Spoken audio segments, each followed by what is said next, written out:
పార్టీగా అధికారం అనుభవించిన పార్టీగా 11 సీట్లు వచ్చినా 40% ఓటు వచ్చిన పార్టీగా మీకు ఆ రైట్ ఉంది, పబ్లిక్ ఇష్యూస్ మీద మాట్లాడే రైట్ ఉంది.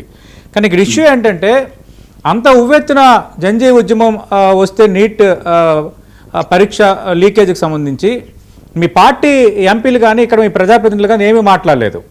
కానీ ఎప్పుడైతే ధర్మేంద్ర ప్రధాన్ రాజీనామా చేశారో అప్పుడు కూడా ఆ ట్వీట్లో కూడా మీ పార్టీ అధినేత కొంత ఎన్డీఏ బాధ్యతాయుతంగా వ్యవహరించింది, బాధ్యత వహించి ధర్మేంద్ర ప్రధాన్ రాజీనామా చేశారంటూ ఒక ట్వీట్ చేశారు.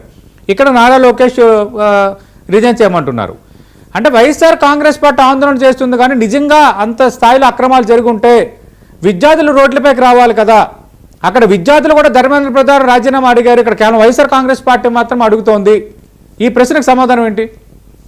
సార్ స్టెప్ బై స్టెప్ సమాధానం చెప్తాను సార్, 1 by 1. ఒకటి, ఇందాక సోదరులు అజయ్ సిల్జా ఆయన మాట్లాడుతూ ఎప్పుడైతే ఇక్కడ ధర్మేంద్ర ప్రధాన్ గారు రాజీనామా చేసిన తర్వాత నుండే రాజీనామా అన్నటువంటి మాట వైఎస్ఆర్ కాంగ్రెస్ పార్టీ మాట్లాడుతుంది తప్ప ఇంకోటి కాదన్నా. నేను డిఎస్సి అక్రమాలకు సంబంధించి అంటే ఇప్పుడు ధర్మేంద్ర ప్రధాన్ గారు రాజీనామా కానీ అంతకు ముందు 4-5 రోజులు ఉద్రిక్తమైన పరిస్థితులు కానీ అంతకు ముందు 10-15 రోజులు వాంగ్చుక్ గారి నిరాధ్యక్ష కానీ ఇవంతా పరిణామం కన్నా ముందే డిఎస్సికి సంబంధించిన అంశం అనేటువంటి ఆంధ్ర రాష్ట్రంలో వచ్చింది. నీట్ పేపర్ లీకేజ్ అంశం సంబంధించి మాట్లాడలేదు, ఉధృతం ఆయన కన్నా ముందే మధ్యలోనే డిఎస్సి వచ్చింది.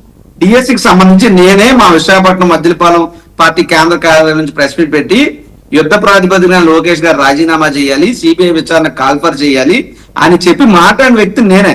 సరే, మేము చాలా చిన్నవాళ్ళం, వారందరి దృష్టిలో పడాల్సినంత స్థాయి బహుశా మాకు లేదు, మేము మాట్లాడింది వాళ్ళకి తెలియకపోయి ఉండొచ్చు. Point number 1. పాయింట్ నెంబర్ 2, ఎవరైతే ఇందాక పెద్ద మస్తాన్ రావు గారు కూడా మాట్లాడుతూ ఎక్కడా కూడా జంజీ ఉద్యమం స్ఫూర్తి తప్పేం లేదండి, మంచి ఎవరు చేసినా, ఉద్యమం ఎవరు చేసినా, పోరాటం ఎవరు చేసినా అది స్ఫూర్తే. ఉదాహరణకి మనకు స్వతంత్ర సమర ఉద్యమంలో కూడా గాంధీ గారిని చూసి కొంతమంది స్ఫూర్తి పొందిన ఉద్యమాలు చేశారు, అల్లూరి సీతారామరాజు గారిని చూసి స్ఫూర్తి పొందిన ఉద్యమాలు చేశారు. అంత మాత్రం ప్రతి ఒక్కరు గాంధీజీలోని అల్లూరి సీతారామరాజు గారు అవ్వలేరు.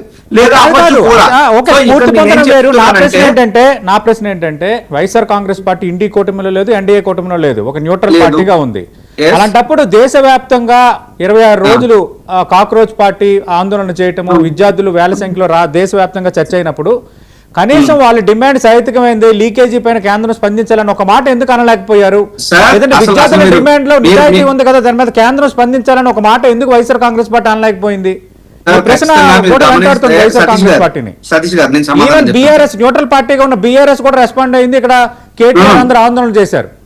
ఇప్పుడు మీరు 1 side ఆఫ్ ద కాయిన్ చెప్తున్నారు సార్, బట్ నేను other side of the coin కూడా చూడమని కోరుతా ఉన్నా. జగన్మోహన్ రెడ్డి గారు ప్రెస్ మీట్ పెట్టి నేరుగా ఆయన ప్రెస్ మీట్ లోనే కాక్రోచ్ జనతా పార్టీకి సంబంధించి వారి ఉద్యమం గురించి ఆయన మాట్లాడుతూ తప్పే ఉంది, ప్రతి దగ్గర కూడా ప్రతి ఒక్కరు కూడా ప్రభుత్వం తప్పులు చేసినప్పుడు ప్రతి ఒక్క వ్యక్తి కూడా ఒక కాక్రోచ్ అవుతాడు, తిరగబడతాడు, అడుగుతాడు, అందులో తప్పేం లేదని చెప్పి పత్రికా సమావేశంలోనే జగన్మోహన్ రెడ్డి గారు మాట్లాడారు. ఇక్కడ ఇంకొకటి నేనేమంటున్నానంటే, సరే నీట్ పేపర్ లీకేజీకి సంబంధించి డిఎస్సి చేసినంత ఉద్యమం చేసినంత ఉధృతంగా నీట్ పేపర్ లీకేజీకి సంబంధించి ఉద్యమం మీరు ఎందుకు చేయలేదని మీరు అడగచ్చు. ఇక్కడ ఏంటంటే ఖచ్చితంగా వైఎస్ఆర్ కాంగ్రెస్ పార్టీ విద్యార్థి విభాగం కానీ మేము ఎవరైతే ఉద్యమం చేస్తా ఉన్నారో అది కమ్యూనిస్ట్ కానీ ఇంకొకరు కానీ ఎవరు ఏ రౌండ్ టేబుల్ కాన్ఫరెన్స్ కాల్ఫర్ చేసినా, ఎవరు ఏ మీటింగ్ కాల్ఫర్ చేసినా ఖచ్చితంగా వారికి వైఎస్ఆర్ కాంగ్రెస్ పార్టీ విద్యార్థి విభాగం మద్దతుగా నిలిచింది. ప్రతి కార్యక్రమంలో కూడా మేము పార్టిసిపేట్ చేసాం. నెంబర్ 1. నెంబర్ 2, ఏదైతే మేమేమి కేంద్ర ప్రభుత్వానికి అనుకూలంగా మాట్లాడలే, బట్ నీట్ పేపర్ లీకేజ్ మీద ఆరోపణలు వచ్చినప్పుడు దాన్ని రద్దు చేశారు, మళ్ళా పరీక్ష పెట్టారు, ఫాస్ట్ ట్రాక్ కోర్టులు పెడతా ఉన్నారు, విచారణ జరిపిస్తా ఉన్నారు, దోషులు ఎవరైతే ఉన్నారో ఖచ్చితంగా కఠినంగా శిక్షిస్తా ఉన్నారు, అల్టిమేట్ గా రాజీనామా చేయించారు. ఇది బాధ్యత కలిగినటువంటి ప్రభుత్వం చేసింది అని మేము చెప్పాం. అట్ ది సేమ్ టైం మరి డిఎస్సీ మీద అక్రమాలు వచ్చిన మీరు ఏమైనా క్యాన్సిల్ చేశారా, లేదా కనీసం స్పోర్ట్స్ కోటాలో ఉద్యోగాలు కోల్పోయిన వాళ్ళకి మీరు ఇచ్చారా, లేదా కనీసం దీని మీద విచారణ చేస్తామని మీరు అన్నారా, లేదా దోషులు కఠినంగా శిక్షిస్తా ఉన్నారా, సిబిఐ మీరు కాల్ఫర్ చేశారా, లేదంటే నారా లోకేష్ రాజీనామా చేయించారా? మీరు ఏమీ చేయలేదు కదా, అందుకదా మేము అడుగుతున్నాం. రెండోది ఒక మాట చెప్తాను, మాట్లాడుతున్న నారా లోకేష్ గారు గతంలో కూడా చెప్పారు, జగన్మోహన్ రెడ్డి గారు ఇంటికి 200 మీటర్ల దూరంలో ఉన్న చర్చికి రండి ఎవరైనా అంటే మా మహిళా నేత లక్ష్మీపార్తి గారు ఇంకా కొంతమంది నాయకులు వెళ్ళారు, కానీ ఆయన ఆ టైంకి ఆయన లేడు, నేను కూడా అక్కడ స్పాట్ లో ఉన్నాను కాబట్టి స్వయంగా చూసిన వ్యక్తిగా చెప్తున్నాను. రెండోది ఈ రోజు వచ్చారేమో జగన్మోహన్ రెడ్డి గారితో చర్చకు రావాలని అడుగుతున్నారు. అది ఎలా ఉందంటే డిక్కీ బస్సులు కూడా చికెన్ షాప్ ముందుకు వచ్చి తొరగొట్టిందట.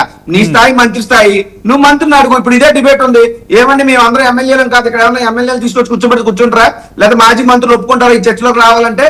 దేనికైనా రాజకీయ మాట్లాడే స్థాయి ఉండాలి కదా. ఆయన మంత్రి చేశాడు, ఒకసారి ఎమ్మెల్యే చేశాడు,